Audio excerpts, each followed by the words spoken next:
Nós estamos olhando sobre a parábola de Mateus 13, verso 24 a 30.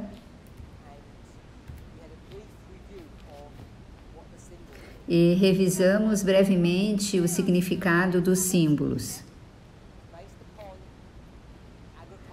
É baseado no modelo de agricultura: arar, chuva temporã, chuva serôdia, colheita. E como a senhora White nos diz, e em outras obras que ela tem, que esse período de colheita é o período da angústia de Jacó.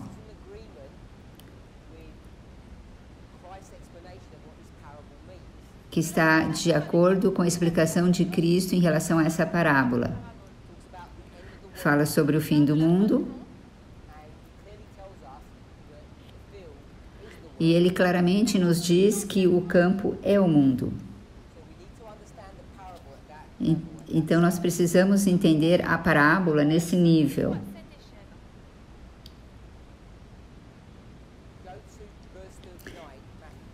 Se você vai para o verso 39, Mateus 13, 39, última parte do verso. Mas antes de lermos isso, vamos para o verso 30, que diz assim: deixai crescer ambos juntos até a ceifa. Verso 39, última parte.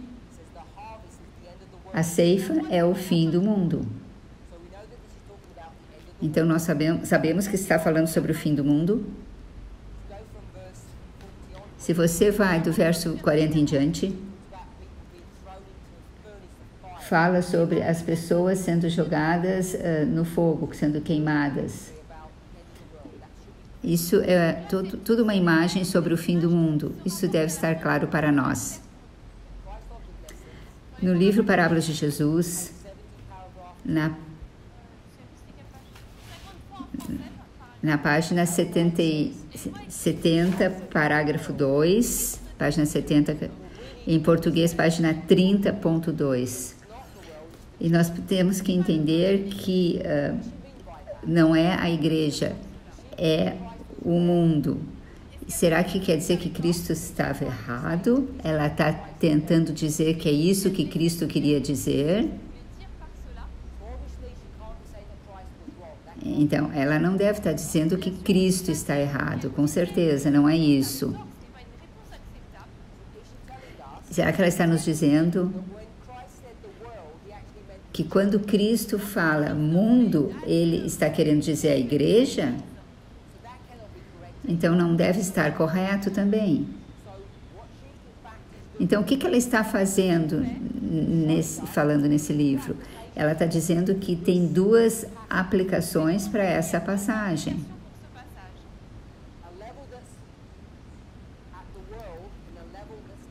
Um nível que é nível o mundo e outro a igreja. Eu acho que a maioria das pessoas entende isso. Talvez tenha poucos que entendam que ela está querendo corrigir Cristo. Que quando ele disse mundo, ele quis dizer a igreja no mundo. Se isso fosse verdade,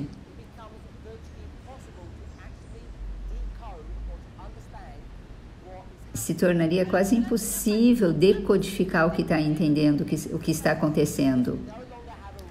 Porque nós não teríamos mais um ponto de referência. Essa questão ela é importante para entendermos. Na hora do almoço, estávamos conversando sobre esse assunto. Se você realmente acredita em linha sobre linha, você tem que aceitar que as linhas anteriores da história nos mostram o que acontece na nossa história. E se você tem uma linha anterior que está ou errada, ou tem alguma informação que está faltando, essa linha na história não pode nos ajudar.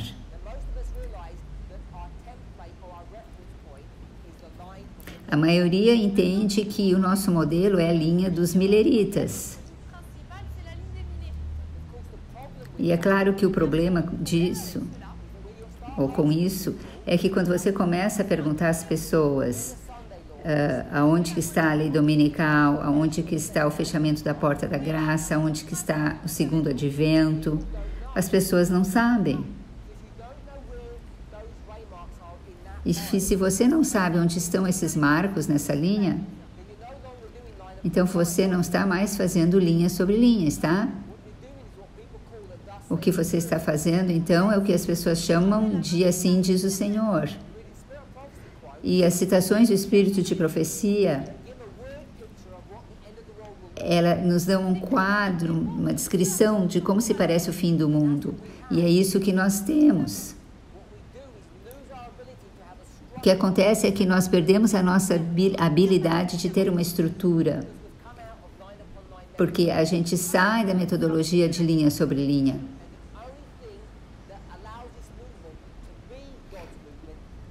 E a única coisa que faz com que esse movimento seja o movimento de Deus é essa metodologia, linha sobre linha. Você pode chamá-la de linha sobre linha. Você também pode chamá-la de parábolas. Porque a linha literal dos mileritas nos ensina a linha espiritual dos 144 mil. Agora, se eu fosse falar uma parábola para vocês, e você dissesse, eu não sei a história literal, mas eu diria, não, mas essa é a resposta espiritual. Quantos que aceitariam isso? Ninguém. Seria algo bobo. Mas é o que nós estamos fazendo. Nós não entendemos nem as histórias literais, e aí a gente quer declarar que a gente entende a espiritual.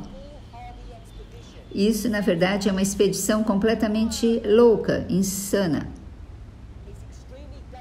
É extremamente perigoso fazer isso.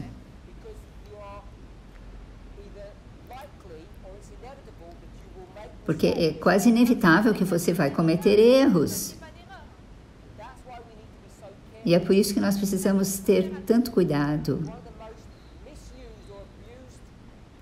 E uma das parábolas mais usadas de maneira errônea e abusadas, ou profecias, é a profecia ou parábola de Mateus 13, do joio e do trigo. Ela é clara da maneira como Cristo nos dá. Parece relativamente fácil de entender. Contudo, quando nós vemos a aplicação de Ellen White, é aqui que nós começamos a ter problemas. O que nós tendemos a fazer no movimento, nossa tendência é pegar essa parábola, e onde diz a igreja, e porque nós temos esse entendimento que nós somos a igreja triunfante, nós aplicamos essa parábola para nós mesmos. E quando nós fazemos isso, nós vamos um passo além. O que nós temos feito é pegar a citação de Ellen White, com todos os detalhes e informações que ela nos dá, e aí nós vamos um passo além. E é aí que está o erro. Se você quer entender o que Ellen White quis dizer, você tem que permanecer na mentalidade de Ellen White. Aqui é onde está o problema.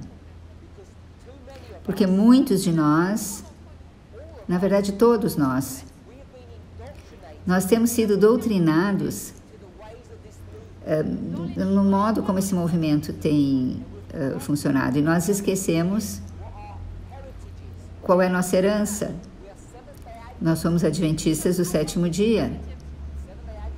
E adventistas do sétimo dia seguem o profeta. E para nós irmos além do que o profeta está nos levando, de onde o profeta está nos levando, precisamos ter muito cuidado com isso. Eu não estou dizendo que nós não fazemos isso. Porque, claro que precisamos fazer isso. É a maneira como nós fazemos que temos que ter cuidado.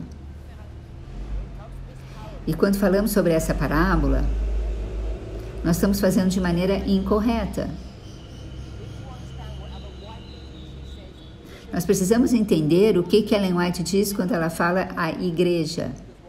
Porque o que nós temos feito é que se ela diz igreja, nós podemos aplicar isso, então, nós achamos, aos sacerdotes. E nós estamos desesperadamente tentando achar uma explicação de como aplicar essa parábola à linha dos sacerdotes. E cada vez que você faz isso, você chega num beco sem saída. Você bate numa parede. Porque a parábola não se aplica a nível dos sacerdotes.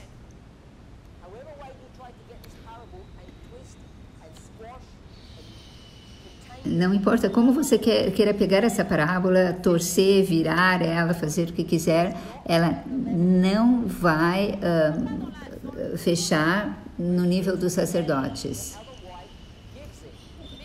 Nós temos que saber em que nível que Ellen White está falando. Em que nível? Que é no nível da igreja.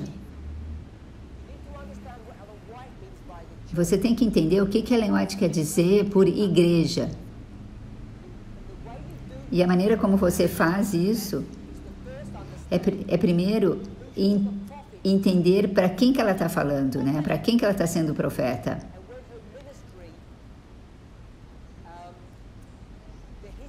E a história do ministério dela. A dispensação do ministério dela. Tá, muita dessa informação está no domínio público. Mas ela está espalhada. Então, eu quero dizer isso de uma maneira bem simples. Eu usei a palavra espalhada.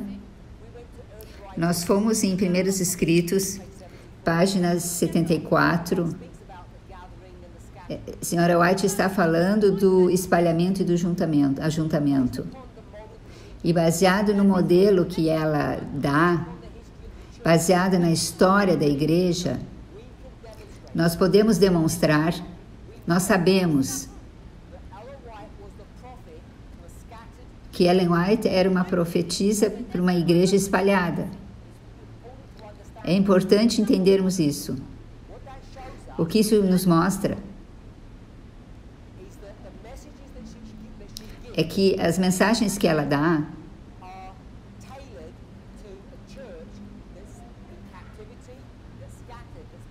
elas são direcionadas para uma igreja que está em cativeiro, espalhada, que tem que ser punida. Então, você não pode pegar cada afirmação que ela faz e aplicar para a nossa história. Você não pode usar as mesmas regras. Vamos ler Primeiros Escritos, página 74. No primeiro parágrafo, página 74. Ela faz algumas declarações importantes aqui.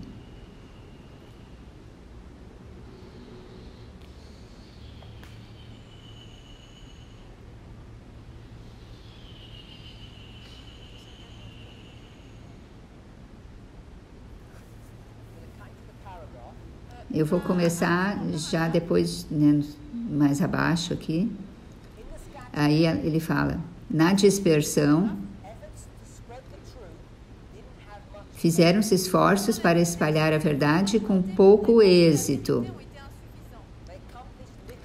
pouco ou nada tendo sido conseguido. Mas no ajuntamento, quando Deus coloca sua mão para readquirir o seu povo, esforços para disseminar a verdade terão o seu esperado efeito. Vi que era errado, ele pulou agora uma frase, vi que era errado se referirem alguns à dispersão, daí tirando exemplos para nos governar no ajuntamento. Vamos parafrasear isso. A maneira como Deus vai lidar com o seu povo no ajuntamento vai ser diferente do que a maneira como Ele interagiu conosco no espalhamento. Se as regras, se as leis, se elas fossem as mesmas, se Deus se comportasse da mesma forma, ela diz isso. Se Deus não fizesse mais por nós agora do que fez então, jamais teríamos sido ajuntados. Vamos parafrasear. Se Deus não se comportar de maneira diferente agora, nós vamos continuar a ser espalhados. Então precisa haver uma mudança. E eu quero usar as palavras de Hebreus capítulo 7. Existe uma necessidade, uma mudança na lei. Porque se não houvesse mudança na lei, nas regras, o que não poderia acontecer? Cristo não se tornaria um sumo sacerdote. Porque o que a regra diz? O único sacerdote são filhos de levitas. Mas Cristo é filho de quem? Judá. Como que ele pode ser um sacerdote? Para ele ser um sacerdote, alguma coisa tem que mudar. A lei dos sacerdotes tem que mudar. É necessário. Então, para que nós possamos ser ajuntados, tem que haver algum tipo de mudança. Então, nós temos que ter cuidado de como nós lemos a inspiração. Algumas coisas mudam e outras não. E nesse movimento, esse movimento está lutando contra essas questões. O que muda e o que não muda. Por exemplo, questões sobre saúde ou sobre adornos, bijuterias ou divertimentos. Será que isso muda? De dispensão para dispensação, de dispensação para dispensação. Ou isso permanece fixo. A maneira com que Deus lida com o seu povo, o comportamento, nosso comportamento, coisas que nós fazemos, não fica fixo isso. Isso tem que estar claro para nós. Algumas coisas permanecem fixas, outras mudam. Ellen White é clara que não é correto, que está errado se separar da igreja. Ela diz isso de muitas formas. Ela diz que se tem alguma discussão, por exemplo, na conferência, na igreja, entre irmãos, que essa discussão, ela mesma, não é tão importante. Que o mais importante é que nós permaneçamos unidos, juntos. Não existe doutrina que é suficientemente importante para que nós nos separamos. Ela ensina isso de muitas formas, de muitas maneiras. Mas, claro, nós não acreditamos nisso. Nós não ensinamos isso. Nós dizemos que é necessário para nós separar-nos. Mas ela vai te ensinar que não importa o quão errado a conferência esteja, quão errada, assim como aquela pobre viúva, você tem que pagar seu dinheiro, dar seu dinheiro à estrutura da conferência. Se eles roubarem seu dinheiro, Não é seu problema, porque não é seu dinheiro, é o dinheiro de Deus. Ele vai lidar com eles. Portanto, não é permitido que você pegue as suas ofertas e os seus dízimos e faça o que você quiser com eles. Mas, claro, nós não acreditamos nisso. Se nós acreditássemos nisso, não estaríamos aqui hoje. Não teríamos dinheiro, por exemplo, para alugar esse prédio onde estamos.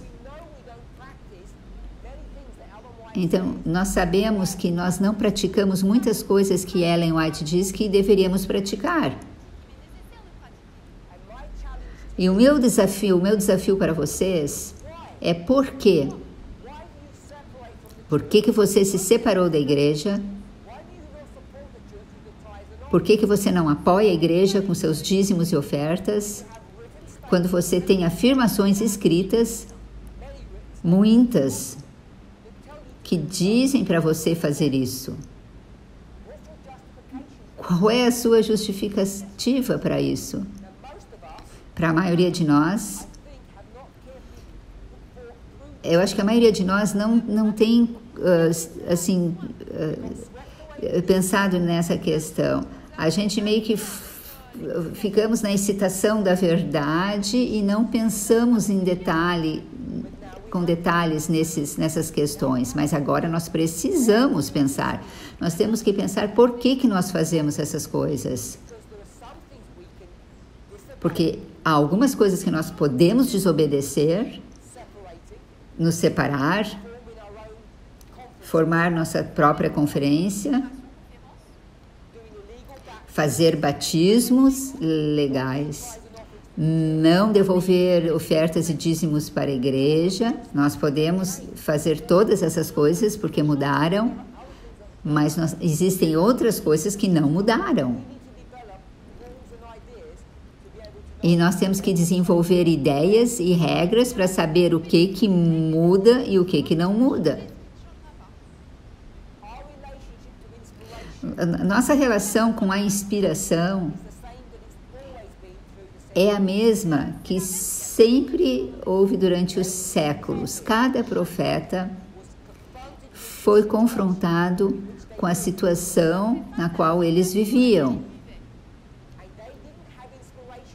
E eles não tinham a inspiração na frente deles. Eles tinham que ir a afirmações anteriores escritas e aplicá-las corretamente. É isso que está nos confrontando hoje. Se for a lei dominical, ou batismo, separação, dízimo, ou reforma alimentar, ou reforma do vestuário. Precisamos lidar com cada um desses assuntos e entender o que continua e o que muda. O que se aplica hoje e o que não se aplica hoje.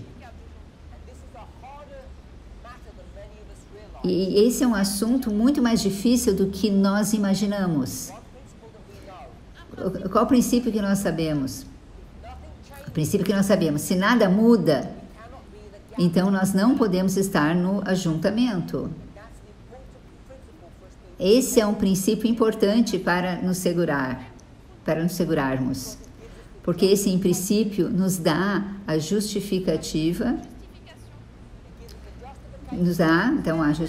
esse princípio, para mudar algumas coisas e não mudar outras. Então, agora nós vamos ter um pequeno intervalo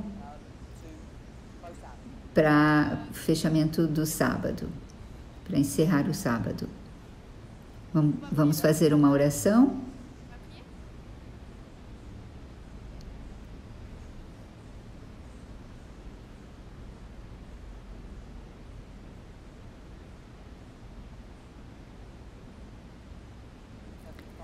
Pai Celeste, te agradecemos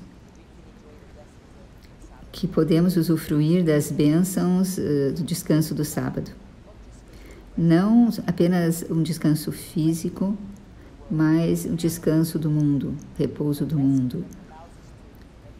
Repouso que nos permite meditar na sua palavra. Você chama isso de refrigério. Com certeza estamos em refrigério quando nós comemos sua carne e bebemos seu sangue. Você nos nutre, nos fortalece, enquanto meditamos em sua palavra, especialmente durante as horas sagradas do sábado. Você nos prometeu essas bênçãos especiais, mas também temos esperança por um futuro melhor. Quando entramos nessa nova semana, com novas experiências, nós oramos para que o Senhor esteja conosco e nos ajude a entrarmos nessa caminhada contigo. Nesses dias até que cheguemos ao nosso próximo sábado. Quero orar para que o Senhor nos abençoe, mesmo que entremos de volta na maldição. Nós estamos esperando por um novo repouso, descanso, uma nova experiência de liberdade. Por favor, seja conosco e nos abençoe. Pedimos em nome de Jesus. Amém.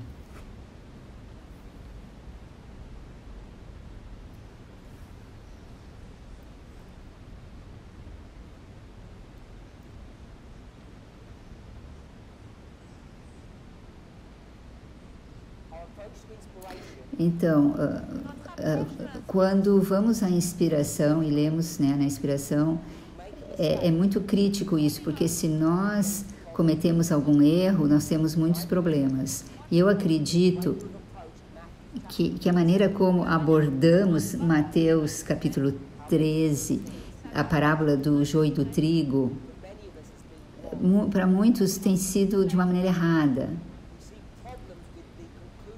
Nós vemos problemas em relação às conclusões que nós tiramos. E muitos de nós muitos não querem olhar as soluções óbvias. Eu espero que a gente possa ver que a história que Cristo deu, a história do mundo, é fácil de entender. No fim do mundo, 2 grupos vão se desenvolver: o mundo e a igreja. Então, quando você vai para essa parábola, nós precisamos entender como uma parábola, o natural, o literal, se torna no espiritual ou no simbólico. Se você vai para a história literal, nós sabemos que aqui 2 plantas, elas são plantadas no solo, e joio e trigo nunca mudam a forma deles. Um trigo não se torna um joio e um joio não se torna um trigo. Sabemos que quando essas plantas são semeadas, elas começam a germinar, quer dizer que elas nascem novamente, elas vêm à vida. Então, você já sabe que isso tem que ser entendido simbolicamente. O mundo inteiro não nasceu em 2001. A gente vê que nessa sala, poucos nasceram em 2001. Então, está claro que nós não podemos pegar a aplicação espiritual literalmente. Agora, eu não sei quantos de vocês estavam no mundo antes de 2019. Se você nasceu no mundo e você hoje está na igreja, de acordo com essa parábola, você primeiro foi um joio, porque era parte do reino de Satanás. E agora você é adventista do sétimo dia. Onde está você? Você está na igreja. Portanto, você deve ser um trigo. Então você vê que você mudou de uma planta para outra. Então, à medida que nós vamos do natural para o espiritual, nós precisamos ter cuidado como que nós lidamos com esse assunto. Como sempre, a dificuldade é como você lê. Porque não precisa de muito esforço para ler citações do Espírito de Profecia como a seguinte: um trigo sempre permanece um trigo e um joio sempre permanece um joio. Eles nunca mudam. Então as pessoas pegam essas afirmações sem entender o contexto moral e aplicam para essa história profética e dizem: se você é um joio no início, você vai ser um joio até o fim. Alguém que já saiu do movimento pode dizer: eu sempre soube que tinha alguma coisa errada, ruim com eles. São essas aplicações tolas como essa que causam esse problema. Lembrem, leia a parábola como ela é dada. Na escala do mundo, Cristo está ensinando que vai haver um ponto na parábola, que é 11 de setembro, quando todos vão ser semeados. Se você é do mundo ou da igreja. Acontece lá, 11 de setembro. Então, não é uma questão de um nível individual.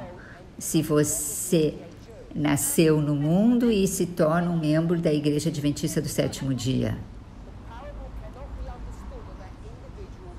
A parábola não pode ser compreendida nesse nível individual. É isso que nós precisamos realmente entender. Tem que ser entendido num nível diferente. Eu quero chamar de um nível corporativo, nível de grupo. Eu acho que é claro ver isso, né? Ou você está no reino de Satanás ou no reino de Deus. Indivíduos podem se mover de um para outro reino, mas os reinos permanecem. Então, quando nós vamos do natural para o espiritual, precisamos ter cuidado para saber como lidar com esse assunto. Então, essa história é a história sobre o mundo e a igreja. Nós podemos ver isso. Por exemplo, um dos mais famosos versos que os adventistas falam, além de Babilônia caiu, é a afirmação que diz: sai dela, povo meu. Apocalipse 18, verso 4. É a mesma afirmação que é encontrada em Daniel 11, verso 41. E em Daniel 11, verso 41, diz: mesmo Edom, Moabe e Amon vão escapar. É a mesma afirmação que diz: sai dela, povo meu. Essas pessoas estão saindo fora de que sistema, de que reino? O reino de Satanás ou Babilônia. Nós sabemos isso. Então, nós sabemos que essa parábola não está ensinando que as pessoas do mundo se juntam à Igreja de Deus. Porque você não vê isso na parábola. Os que estão no reino de Satanás ficam lá para sempre. Essa história sobre sair de Babilônia, quer seja em Apocalipse 17, ou em Daniel 11, ou em Daniel 2, porque todos esses 3 capítulos ensinam a mesma coisa, que tem pessoas que vão sair. Agora, eu quero lembrar a nós, qual profeta você tem mais confiança? Daniel ou Ellen White? Porque Ellen White diz, não vai haver um grupo que sai da igreja.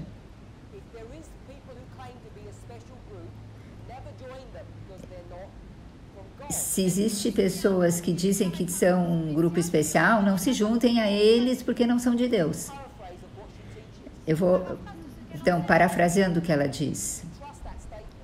Você confia nessa afirmação ou você confia em Daniel?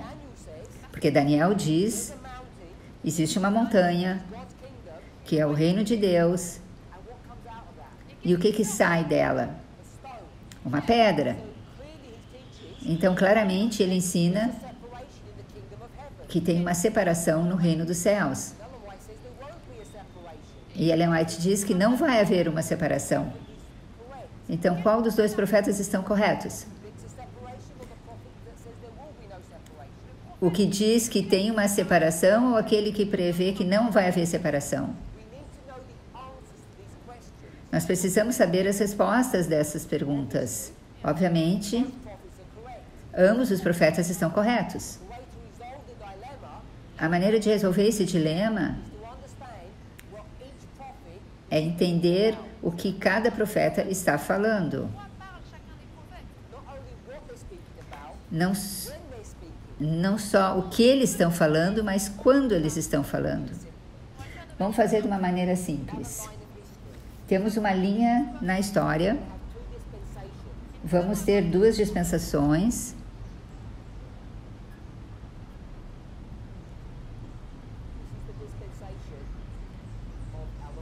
Essa é a dispensação de Ellen White. E essa é de Daniel, capítulo 2. Em Daniel, capítulo 2, o reino dos céus está em separação.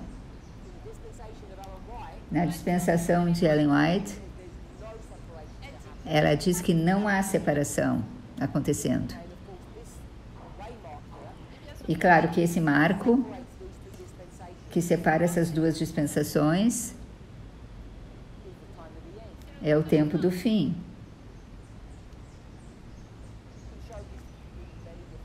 Você pode mostrar isso de muitas formas diferentes.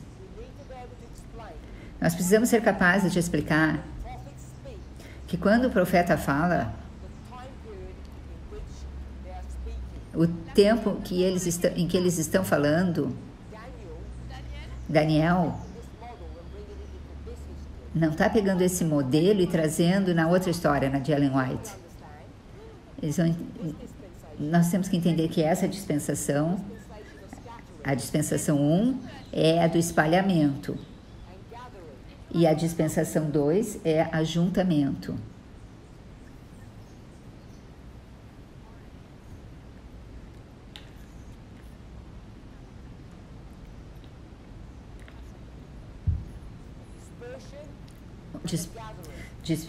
Espalhamento, ajuntamento.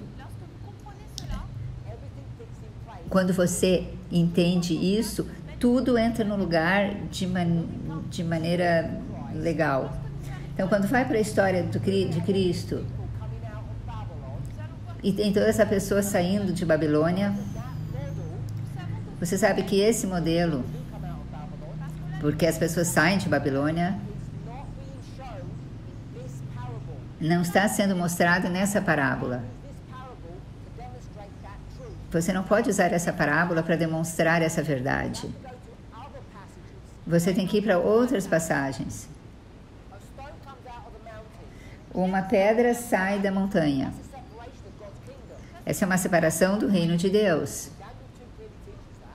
Daniel 2 claramente ensina isso.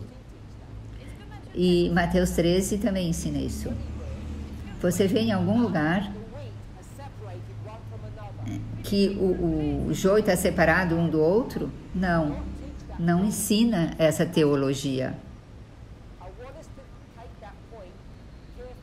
Eu quero que a gente veja esse ponto cuidadosamente.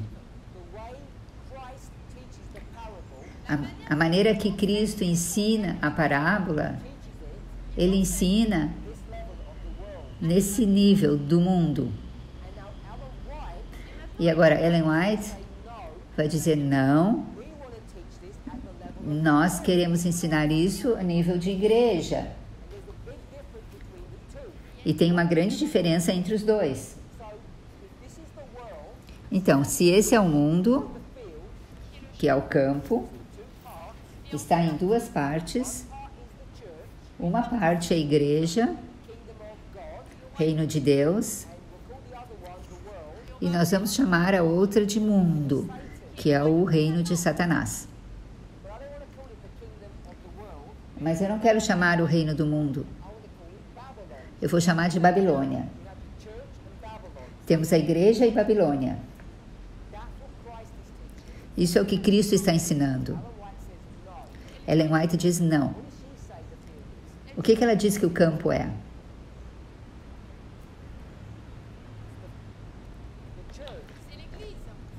É a igreja. Então, agora nós temos uma igreja. E na igreja, o que nós temos? Nós temos trigo e joio. Então, o que você esperaria na igreja? Uma separação. Nós vemos uma separação em Daniel 2 da igreja? Claro que nós vemos. Está aí?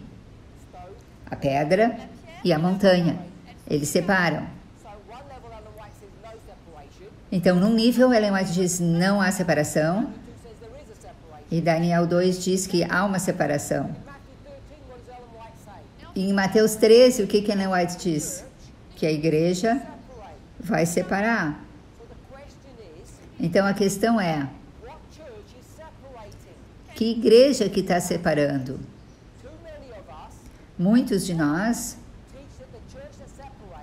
ensinam que a igreja que está se separando é esse movimento. Mas não existe uma história para isso.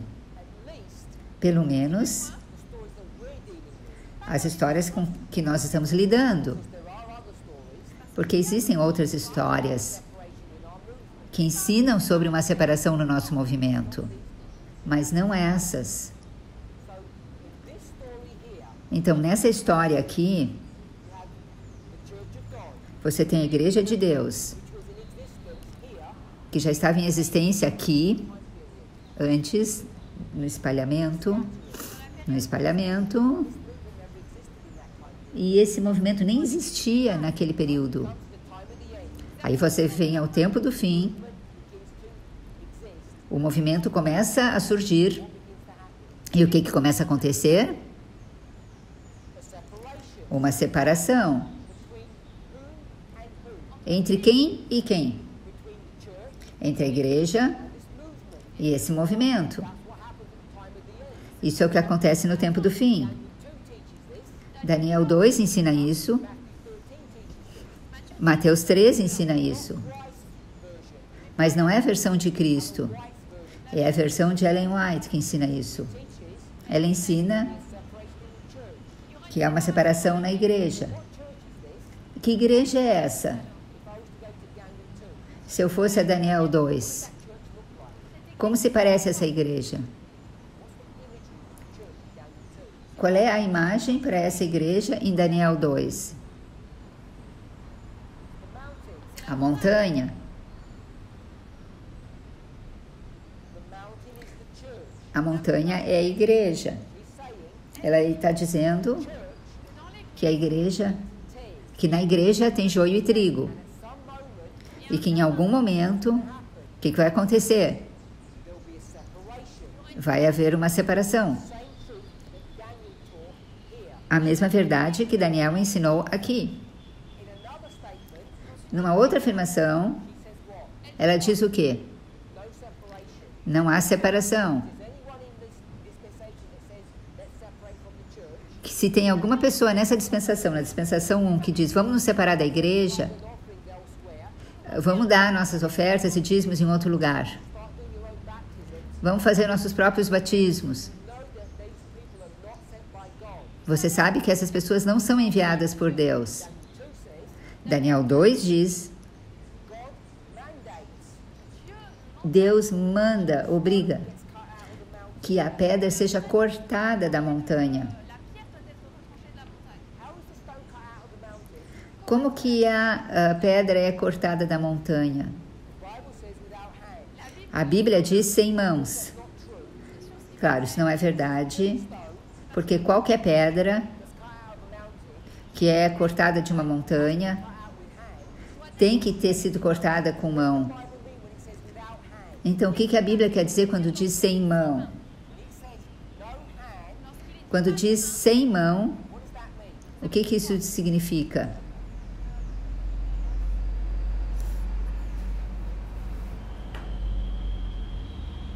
Então, ele está escrevendo em francês, o que quer dizer no hand.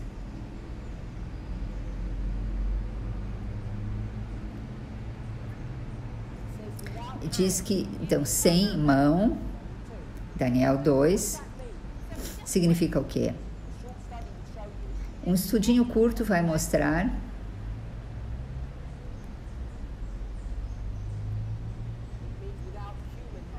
quer dizer sem mão humana.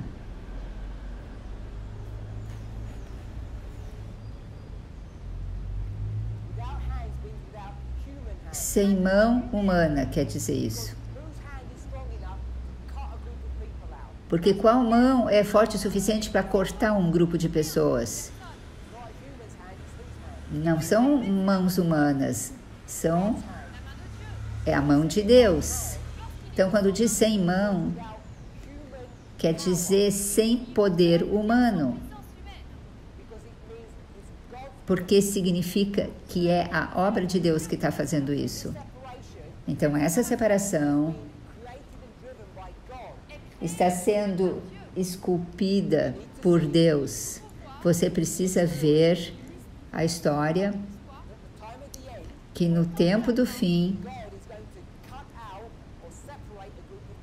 Deus vai cortar ou separar um grupo de pessoas. Você vê histórias assim? Claro que você vê. É Moisés, é João, é Miller. Então você tem 3 testemunhas que isso acontece. Quem cortou João fora da igreja? O pai dele foi dado uma profecia, uma visão. Existem profecias sobre Moisés. Guilherme Miller teve anjos falando com ele. Ele se torna o primeiro anjo. O ancião Jeff é essa pessoa na nossa história. Começa a esculpir as pessoas. Mas nada disso pode ser visto nessa história de Mateus 13. Você não vê como isso opera. Quando é dada por Cristo, mas Ellen White nos quer ensinar que nós precisamos entender como funciona na igreja. Na igreja, existe uma separação. Então, Mateus 13 é a mesma história que Daniel 2. Em Daniel 2, o trabalho de separação começa no tempo do fim.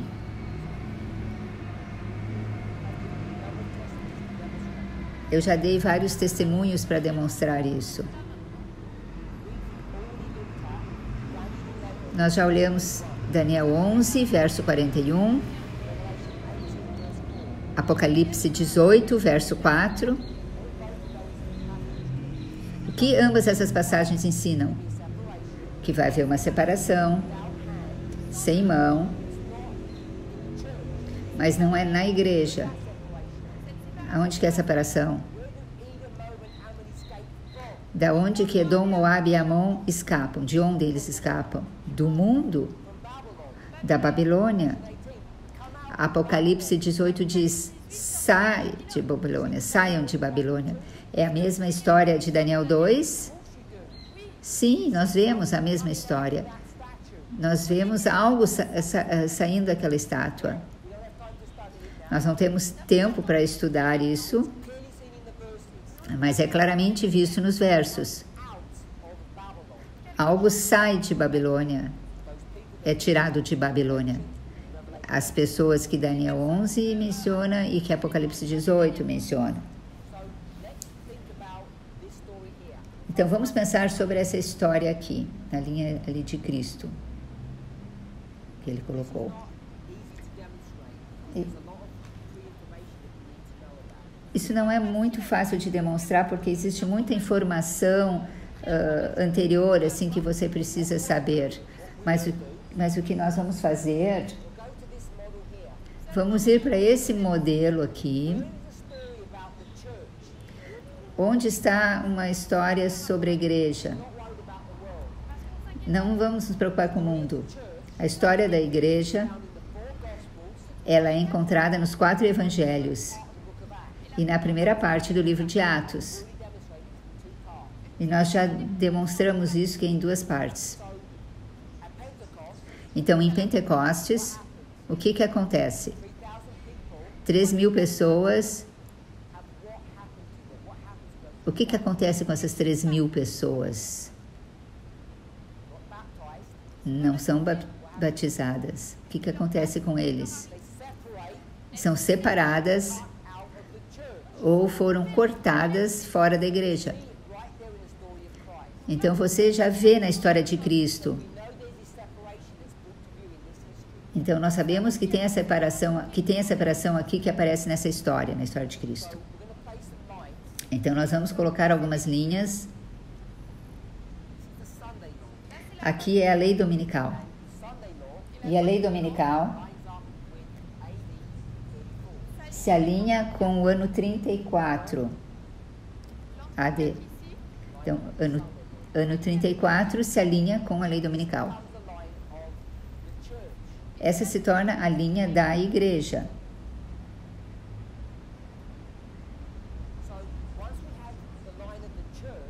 Então, uma vez que tenhamos a linha da igreja,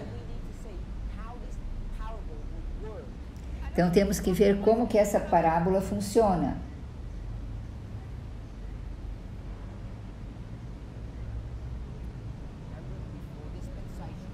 Lembrem que temos 4 dispensações, 5 marcos. Então, nós temos aqui o segundo advento. E que marco é esse aqui? Segundo advento. Mas o que é para a igreja? Essa linha. Eu já escrevi isso um momento atrás, mas já apaguei. Que marco que eu disse que era? Lei dominical.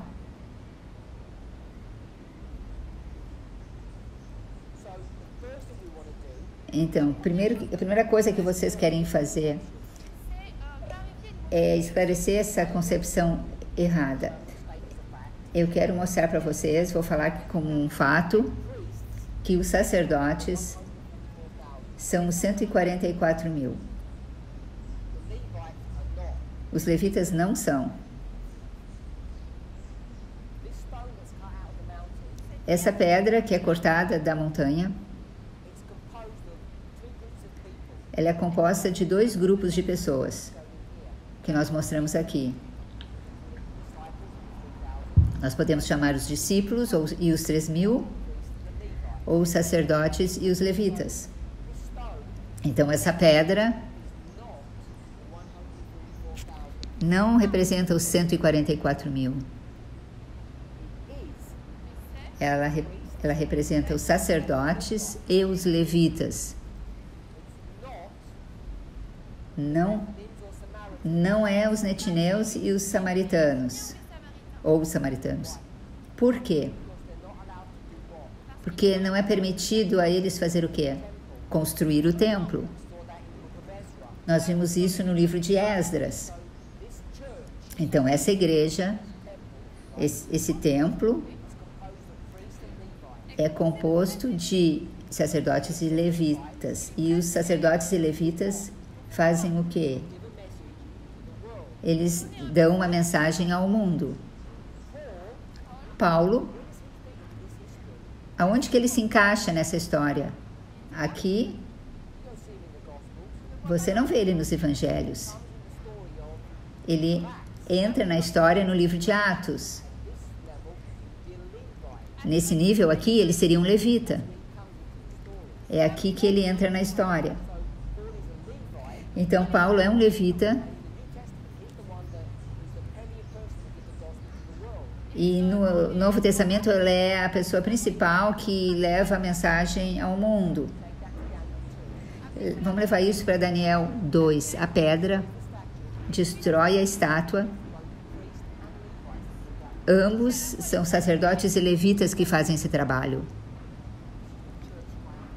Essa é a igreja triunfante.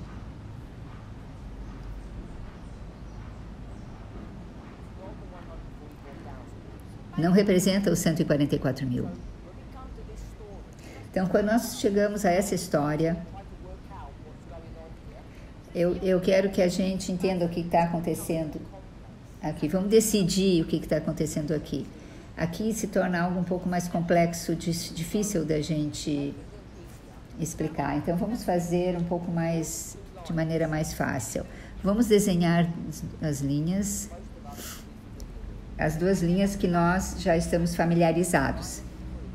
A linha do sacerdote, dos sacerdotes, que começa em 1989, depois 11 de setembro, depois 2014, 2019 e 2021. Tá tudo bem? Preparação ou arar, né? Chuvas temporã, chuva serôdia, colheita. Tempo do fim.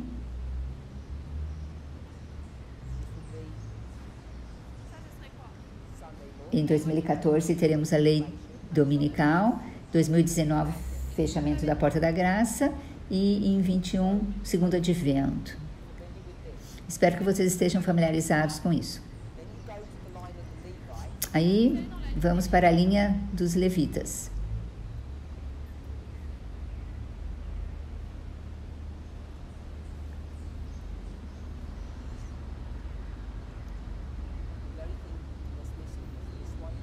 E o único marco que está faltando é esse último. Então, nós temos todas as datas. Não temos uma data para esse último marco aqui. Então, que marco é esse? Que marco seria esse? A lei dominical, nessa escala aqui de cima. Na escala dos levitas, esse é segundo advento. Então, temos o tempo do fim, lei dominical, fechamento da Porta da Graça e segundo advento, na linha dos levitas. Nós deveríamos estar familiarizados com isso. Eu sei que às vezes fica meio confuso, mas o que eu quero que vejamos é que essa outra linha que nós falamos, ela encaixa bem aqui, na lei dominical e segundo advento. Por isso que a gente desenhou aqui. Então, quando nós vamos para a linha de Cristo, a linha do mundo, e depois a linha da igreja, que Ellen White fala, e vimos que a linha da igreja termina ali. Então, nós vemos que essa linha é a linha dos sacerdotes e dos levitas. Nós combinamos elas, nós juntamos elas. Então, isso deve começar aqui, no tempo do fim. Ele está fazendo agora a linha combinada, né? Então, aqui, primeiro marco é o tempo do fim. É 1989. Então, espero que a gente esteja ok com isso.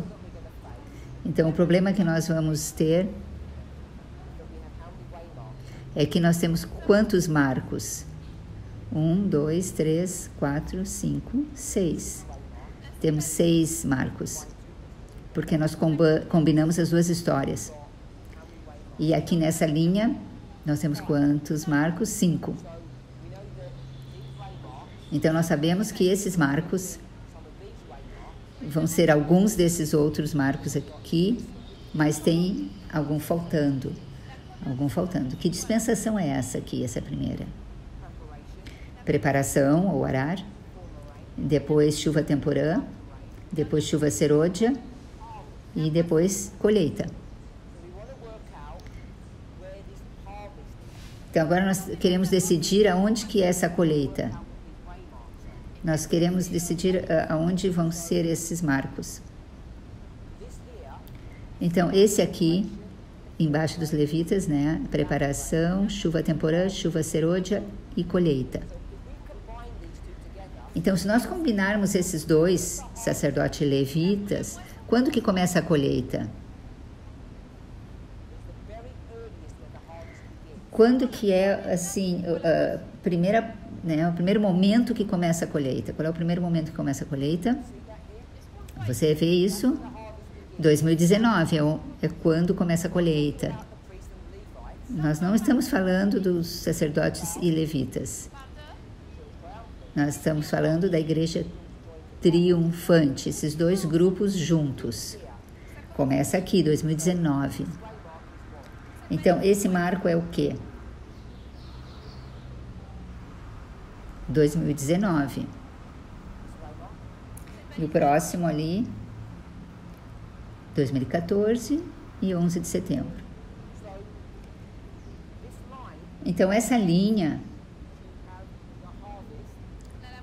onde você tem ali a colheita, ela contém duas histórias ali. Colheita dos sacerdotes e colheita para os levitas. Mas é uma colheita só. Então, o que nós fizemos? Nós pegamos a parábola de Mateus 13 para o mundo e fizemos o que Ellen White nos diz para fazer, que é o quê? Aplicar em que nível? O campo é a igreja. Então, agora o que nós vamos fazer? Nós vamos ver uma separação na igreja. O trigo separa do joio. Ambos são semeados em 11 de setembro. Então, quando nós começamos a falar dessa escala aqui, e nós começamos a falar sobre a colheita, aqui é onde temos a colheita, e nós temos trigo e joio. Ele está colocando as letras aqui iniciais em francês. Então, se nós formos para Daniel 2, o que é o joio? Na imagem de Daniel 2, o que é o joio? Em Daniel 2, qual é a imagem do joio?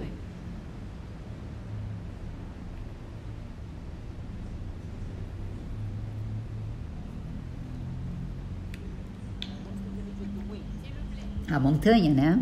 Ele desenhou ali. E a do trigo, a pedra.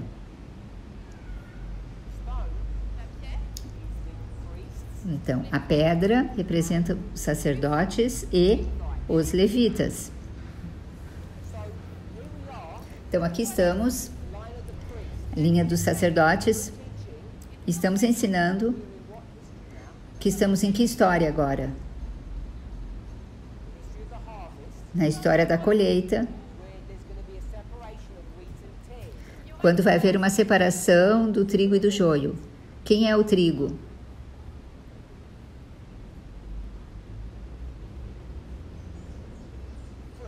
sacerdotes. E quem é o joio? O que representa isso?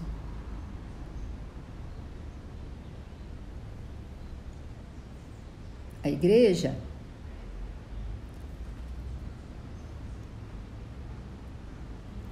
Ou Laodiceia.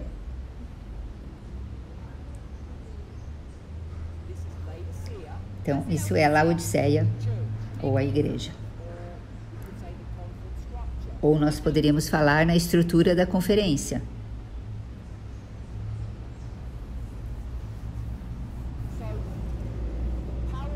Então, a parábola que Ellen White quer que entendamos é que vai haver uma separação entre esse movimento e a igreja. Não está falando de uma separação entre irmãos e irmãs do movimento. Não está lidando nesse nível. Está falando da separação desse movimento da conferência, da estrutura da conferência. O que nós falaríamos sobre esses levitas aqui? Nesse marco que nós chamamos de pânium. O que nós dizemos para eles? Qual é a linguagem que nós falamos? Saia da onde?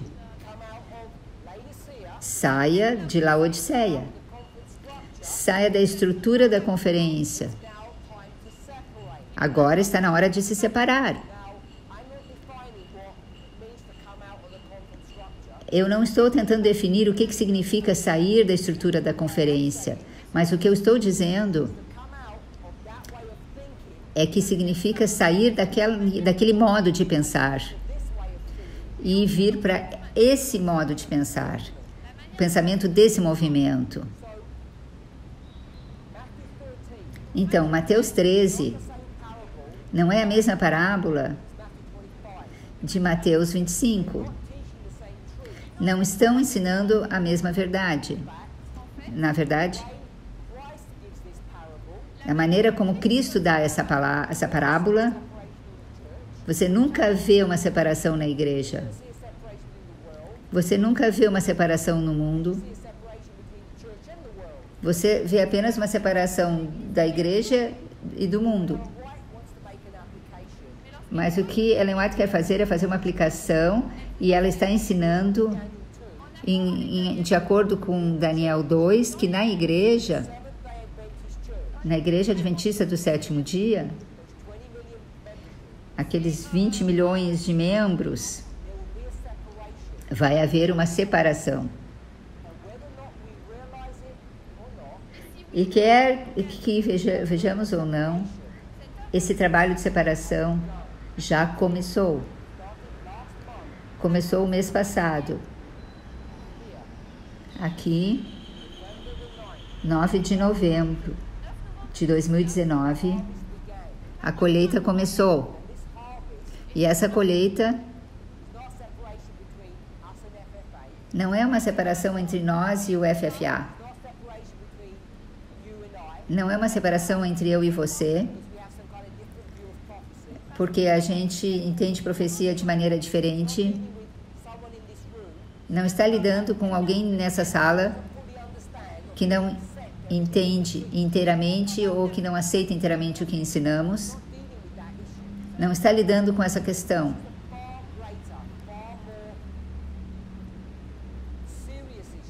Essa questão é muito maior, é muito mais séria, numa escala muito mais grandiosa. Essa é a separação final entre esse movimento e a igreja. Nós temos estado misturados, crescendo juntos. Nós temos estado assimilando, ensinando que tipo de doutrina? Doutrinas de Laodiceia. temos ensinado quase as mesmas verdades que a igreja tem ensinado, com exceção de uma questão. Qual que é a diferença entre nós e a igreja? O assunto de tempo. A igreja diz, nós não entendemos tempo. O movimento diz, nós sabemos o tempo. E essa é a única diferença entre nós. Mas agora, as coisas mudaram. Agora, esse movimento está sendo extremamente claro e cuidadoso no nosso entendimento sobre a profecia do tempo do fim. E muitas das verdades, doutrinas, que a igreja ensina, estão sendo demonstradas que, na verdade, não são corretas. Não tem o propósito correto. É a mensagem essa mensagem que vai causar essa separação. Quando finalmente nós vamos cortar qualquer ligação com a igreja. Isso não tem nada a ver se você é um membro da igreja ou não é.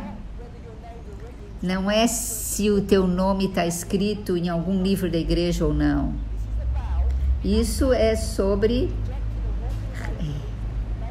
rejeitar e sair dessas ideologias de Laodiceia que nós temos aprendido. Isso é que está em jogo. A separação que está ocorrendo entre nós e o Future for America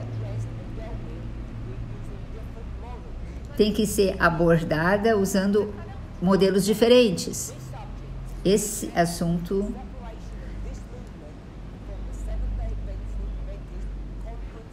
lida com a separação desse movimento e da Igreja Adventista do Sétimo Dia, que nós não pensamos mais da maneira como eles pensam. Isso não é sobre onde você congrega no sábado. Não está lidando com essa questão. Os discípulos, mesmo nessa história aqui, que é depois de nós, isso estaria aqui. Isso iria para a igreja, para o templo. Não é aonde você congrega. É sobre as suas crenças doutrinárias. Eu quero fazer uma afirmação.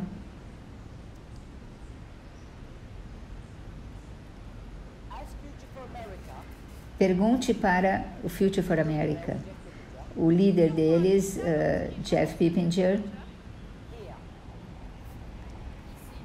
aqui,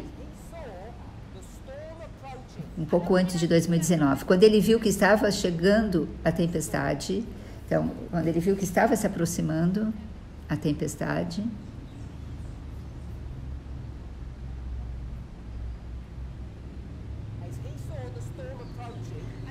quando ele viu, então, que estava se aproximando a tempestade, o que ele decidiu fazer? Ele decidiu se afastar. E o que ele disse é algo muito interessante. Eu acho que a data foi 7 de setembro.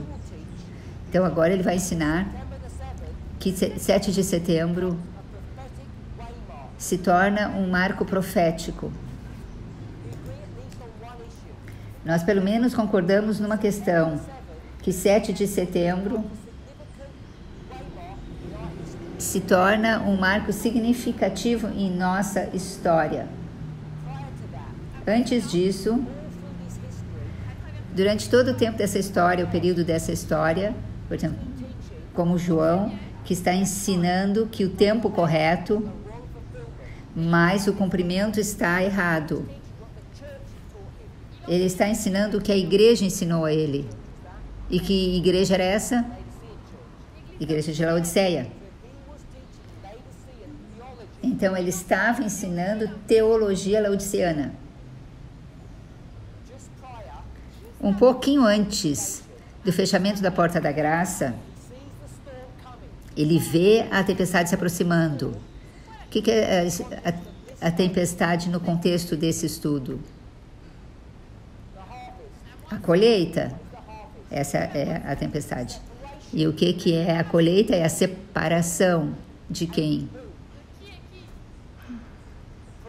Dos sacerdotes, separando da estrutura da conferência. A igreja, Laodiceia. Nós chamamos isso da igreja triunfante. O que é a igreja triunfante? Éfeso. Então, a igreja de Éfeso separa-se da igreja de Laodiceia. Separação começa, a separação final começa em 2019 e vai até o decreto dominical. E na lei dominical, a pedra e a montanha estão totalmente separadas. Nós estamos nos separando de que teologia? Da teologia de Laodiceia. 7 de setembro desse ano. 2 meses, 2 dias. 2 meses e 2 dias antes da separação final começar, ele antecipou a tempestade. E que tempestade é essa? A tempestade é a guerra que esse movimento vai entrar quando começar a lutar contra o adventismo, as doutrinas erradas da igreja adventista. E a igreja tem muitas doutrinas erradas. Eu acho que a principal é que eles acreditam numa lei dominical literal. O entendimento deles em relação ao papado, às Nações Unidas, está errado. Ele vê essa tempestade se aproximar. Ele vê que essa separação está por ocorrer. Ele é ensinado a teologia laodiceana durante toda essa história anterior. Nos últimos 5 anos, desde 2014, durante a história da lei dominical.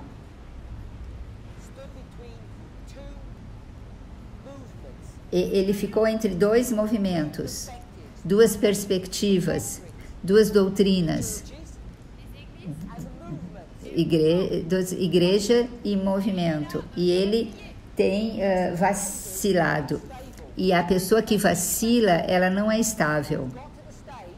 Então, ele chegou ao ponto que ele publicamente se arrependeu,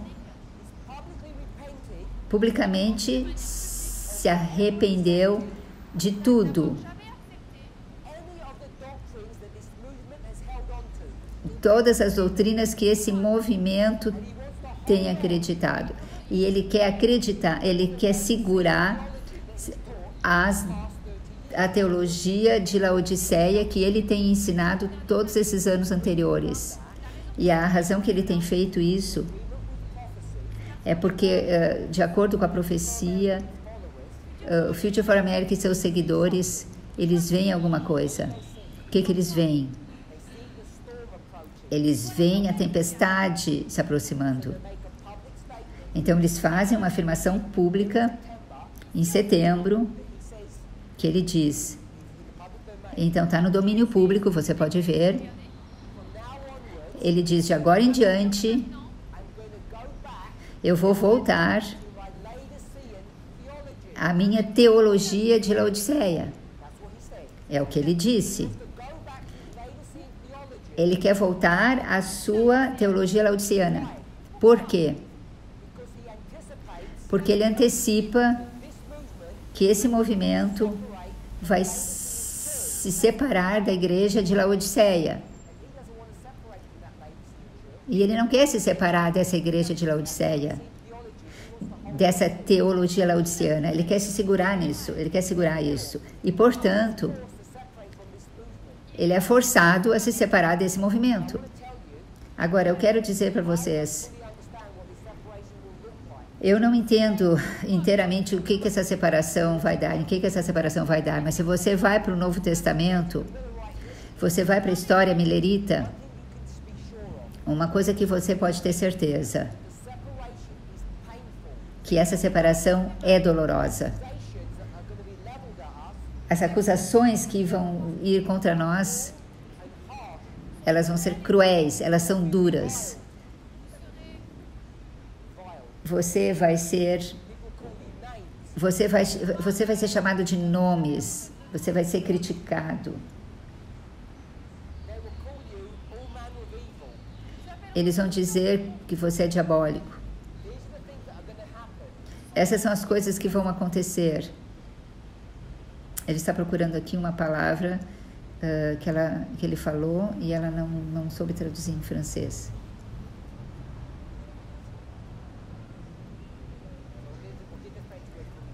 Então, ele vai procurar a palavra em francês.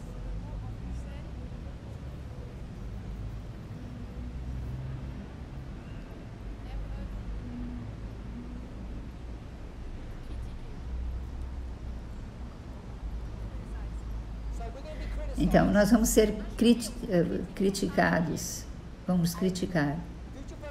E Future for America, eles não querem ser criticados. Então, eles vão cumprir a profecia. Eles vão voltar à doutrina de Laodiceia, ao pensamento de Laodiceia, porque eles veem a tempestade se aproximando. E é por isso que eles se separam. Antes da tempestade. Daniel 2.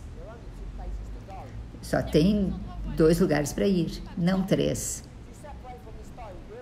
Se você se separa da pedra, onde você está? Você está na montanha.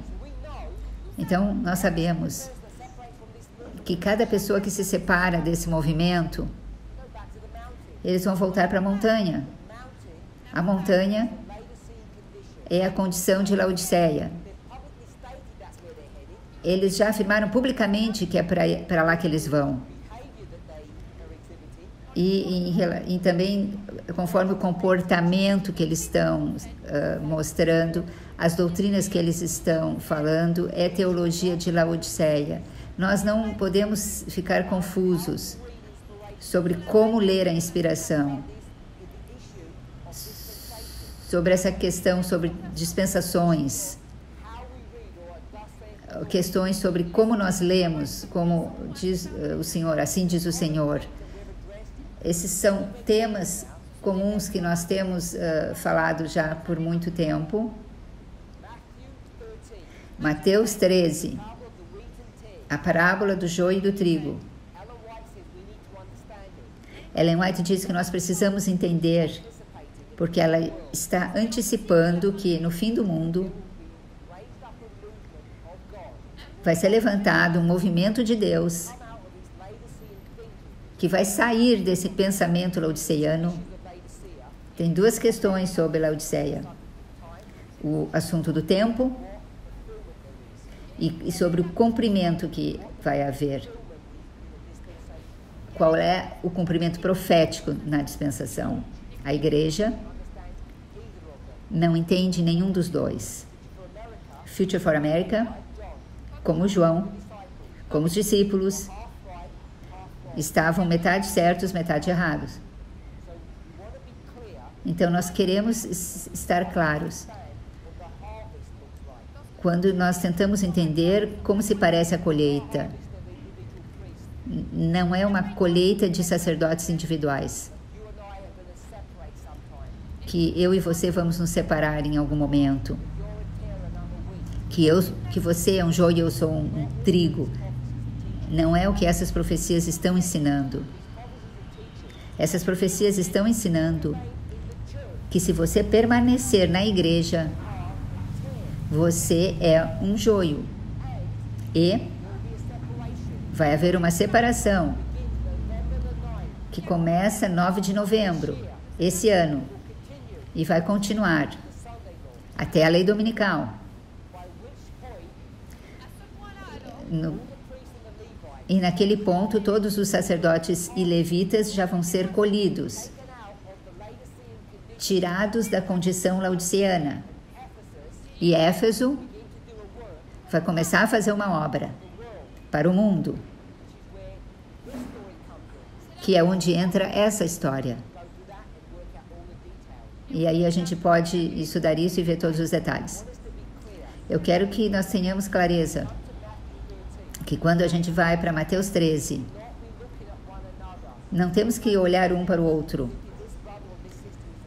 pensando que esse irmão ou essa irmã é um joio. As pessoas que têm dúvidas, significa então que são joio. Pessoas que não são que são fortes são trigo. Nós não podemos usar essa parábola para ensinar isso. As pessoas podem ter problemas, pode estar em perigo de cair, mas tem outras histórias para lidar com esse assunto. Essa parábola é muito mais profunda. Cada um de nós que tem permanecido nesse movimento, que não tem se separado como a FFA se separou. Nós já explicamos por que eles se separaram. Porque eles não querem aguentar a dureza dessa tempestade. Isso é para nos ensinar alguma coisa. Que se você permanecer nesse movimento, então tem uma tempestade vindo, que vai ser severa, vai ser dura. E você já pode ver isso. Quando você vê o comportamento do Future for America. Nós temos muito mais a temer de nossos inimigos que estavam antes conosco do que aqueles que estavam fora. Você não precisa esperar que o Future for America vá voltar para a igreja e vai se juntar com a conferência. Isso nós não vamos ver. A igreja, com todas as suas alas de doutrinas, com suas ideias confusas,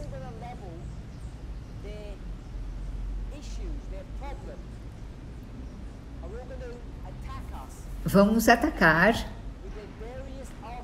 com os seus muitos argumentos, porque tem um tema comum, que esse movimento é a pedra de Daniel 2, Laodiceia.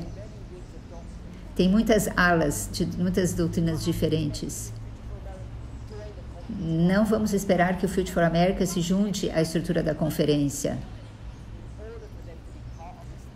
para que eles permaneçam, né, nessa montanha, que façam parte dessa montanha. O que nós estamos antecipando são ataques grandes entre nós e a estrutura da conferência, entre nós e Future for America. No momento, a estrutura da conferência nem sabe quem somos, mas isso vai mudar. Quando nós começarmos a lidar com os levitas, nossa oposição em relação à conferência vai chegar num nível que vocês não imaginam. Se você está assustado, se você está com medo da tempestade, então eu aconselho você a sair do movimento agora, antes que seja tarde demais. Mas se você vê a verdade de como aplicar Mateus 13 e você deseja servir a Deus, custe o que custar, então se ajoelhe comigo e vamos nos entregar a Deus e à obra dele. À medida que nós entrarmos nessa tempestade, e começar a lidar com os assuntos que nos confrontam. Vamos orar? Pai Celeste, estamos aqui ajoelhados perante o Senhor e que cada um possa examinar a si próprio, como aquelas pessoas que estavam na planície de Durá, e curvar era um sinal de fidelidade naquela história em relação à besta, e que nós, na nossa experiência hoje, nós estamos nos curvando e estamos reconhecendo sua soberania. Querido Pai, nós estamos nos ajoelhando perante o Senhor. Que esse ato físico possa ser uma reflexão do nosso compromisso mental. Que cada um de nós seja genuíno no nosso compromisso a você. Sabemos que a tempestade vai aumentar em intensidade. Esse é um fato que nos amedronta. E que mesmo agora que alguns estão se curvando perante o Senhor, podemos nos afastar. Ajude a cada um de nós a nos examinar para ver se estamos verdadeiramente na fé e se queremos permanecer assim. Que essa seja a nossa oração a você. Em nome de Jesus. Amém.